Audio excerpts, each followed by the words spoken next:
What's going on, everybody? It's your boy C-Zar, and we are talking about Ethereum today. Hit that like button, subscribe if you want to see more content like this, and let's get into it, my friends. It is the 9th day of September, and here we are at about $4,321 with 9 hours and 30 minutes left in the day.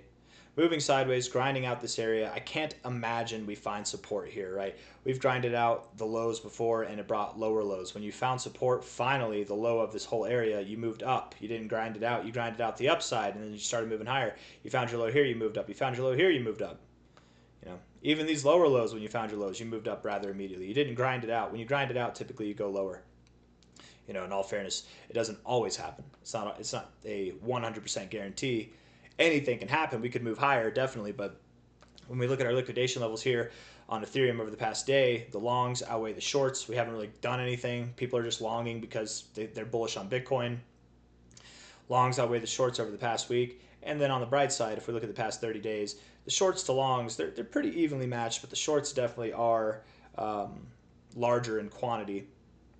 There are a lot of longs to get cleared out, you guys, at that $4,100 area and just below there, right? There's like $6 billion of longs to get liquidated at $4,100. And in that same aspect, we look at $6 billion here, that's 46.60, okay?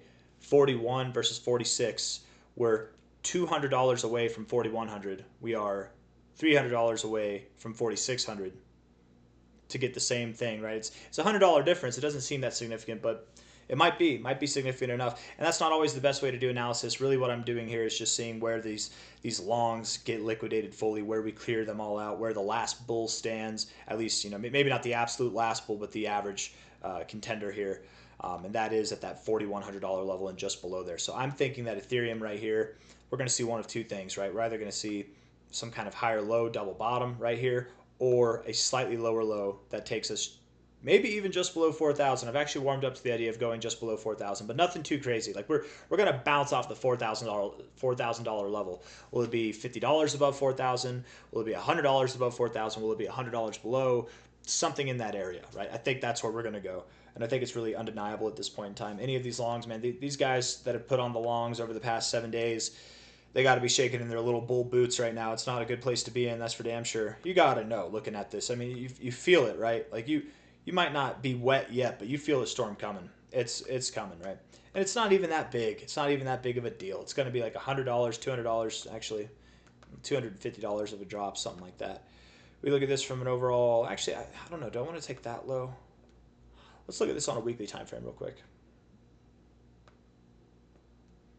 I want to take this high. Yeah, we're going to take that high to that low. Yeah. You're just consolidating right above your high point. That's not bad at all. That's not bearish. Even if you go a little bit below, it's not bearish. You're probably going to rip through, typically, not financial advisor, not a financial advisor, but whenever you move through, you expect to find resistance at your 1272. Right? That's where you find resistance, 5,500.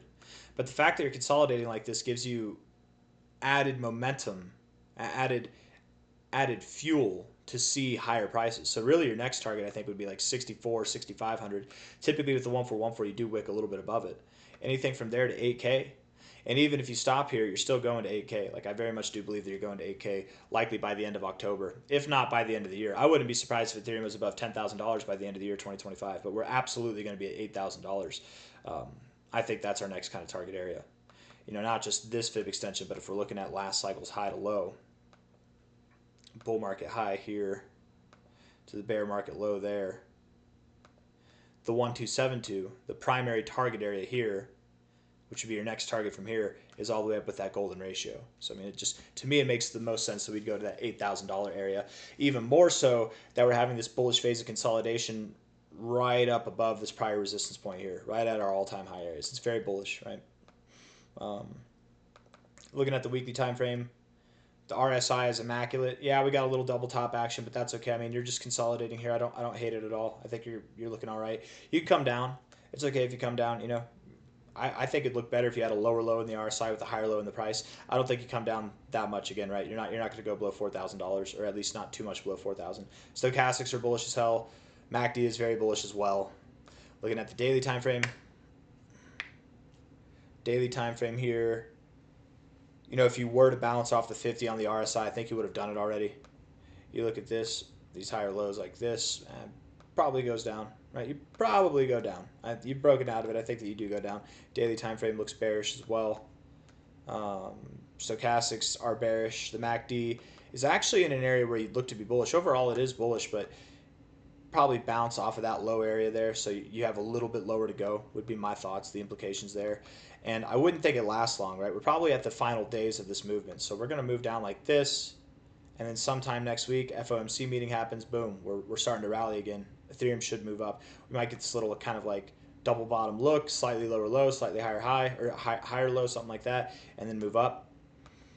Wouldn't it be crazy if we had like a flash crash all the way down here, something like that? I mean, if we get below $3,900, if we go too far below $4,000, I can't imagine it being long-lived. So it would have to be a flash crash. So I'm not expecting that, but not financial advice, not a financial advisor. If it happens, don't panic. Okay, wow.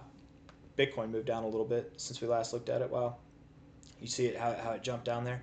I wonder if I have any trolls in the comments. I need to go talk smack. I like to talk smack to the trolls. It's fun. They talk smack to me. I talk smack to them, right? Sometimes they're right. Sometimes, or most of the time, I'm right. But it doesn't matter if I'm right or wrong. I don't really care, right? I could be wrong more than I'm right. And if I'm making money, that's all I care about, right? Even if I was wrong 9 out of 10 times, but I was still making money, that's all that matters. The trolls could laugh at me. I'd laugh at myself if that was the case. Haha, whatever. I'm still making money. It doesn't matter. And people hear that and they're like, how can you be wrong 9 out of 10 times and make money? Same way that you can be right 9 out of 10 times and lose money, right? It just takes one time to screw everything up or to make everything right. It just depends. It's all about risk management, you know. If you take small losses 9 times in a row versus letting it get liquidated all the way down to 0 on one trade, and then that one trade that you get right out of 10, you got 9 in a row wrong, but you took your losses as you should, mitigated your risk, tight stop losses, and then you found finally an opportunity once out of 10 times, and you actually got a big hit. You're going to make all those losses up, and you're going to come up on top, right? You're going to make money. Vice versa for losses, right? You can lose money being right 9 out of 10 times. If you don't know what I'm talking about, you probably haven't leveraged trade, which is good. Stay away from leverage trading, but that's a whole different topic. 1 hour time frame here. 42.90. Oh, there we go. Did we just make this move down? Yeah, a lot of that just happened, huh? That happened while I was talking. Yeah, a lot of that's happened on this video already. All right, anyways, 1 hour time frame. Picking up the volume, picking up the momentum as we're moving down. Probably going to happen, yeah. RSI looks bearish enough. Overall, it's very neutral. Let's be fair. You're actually at an area you'd expect to bounce. Same thing on the price. Yeah, but it's high time you start moving down, man. Do it. Do it. We're in crunch time right now. We're in bearish crunch time. You need to make the move down now if you're going to make it at all. MACD looks all right, though. Neutral on really both of these indicators. Decent on this one, but the MACD is less reliable when you're moving sideways, and it's less reliable on the 1 hour, so I don't really care.